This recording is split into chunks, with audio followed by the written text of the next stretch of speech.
Quand un produit prend le nom d'un village, on s'attend à déguster un mets de tradition. Et c'est bien le cas avec le beurre et le fromage de Rochefort.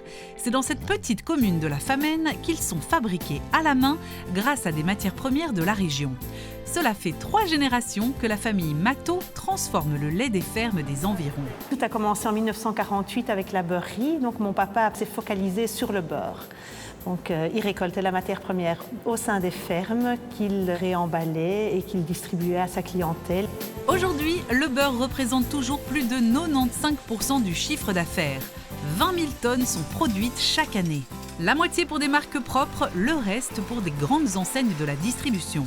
Et le beurre de Rochefort se retrouve sur les tables du monde entier, puisque la moitié de la production est exportée vers l'Europe, le Moyen-Orient, l'Afrique et même les États-Unis. C'est un peu plus tard, en 1968, que la famille s'est lancée dans le fromage. Un peu par hasard, alors que la ville de Rochefort voulait développer son attrait touristique. La ville nous a sollicité ici au sein de la famille Matteau pour refaire la fabrication du fromage de Rochefort à Rochefort.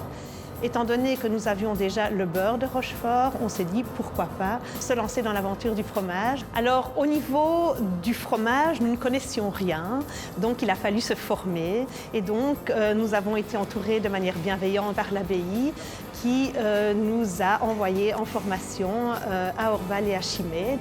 Le résultat, ce sont 80 tonnes de fromage produites exclusivement avec du lait de la région.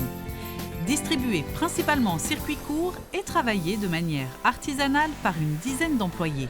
On va cailler le lait, donc on va procéder à une séparation de la partie liquide et la partie solide du lait pour former ce qu'on appelle la caillebotte, qui sera le cœur même de la production du fromage en lui-même.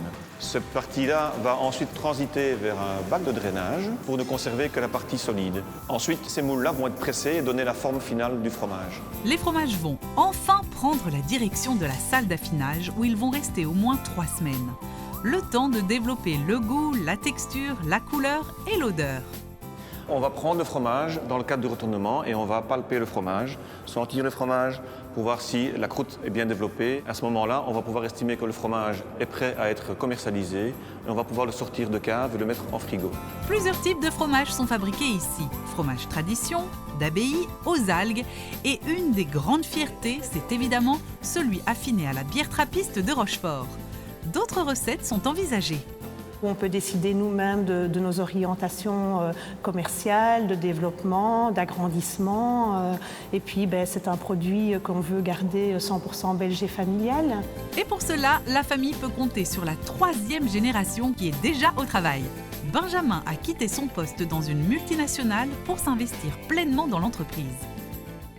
Très vite, c'est devenu une évidence parce qu'un beau projet, faire perpétuer l'entreprise familiale, amorcer la 3e génération en continuant quand même à donner de l'emploi à presque une 50aine de personnes, donc c'est pas négligeable. Et parmi les projets de Benjamin, accentuer la digitalisation de l'entreprise pour allier au mieux avenir et tradition.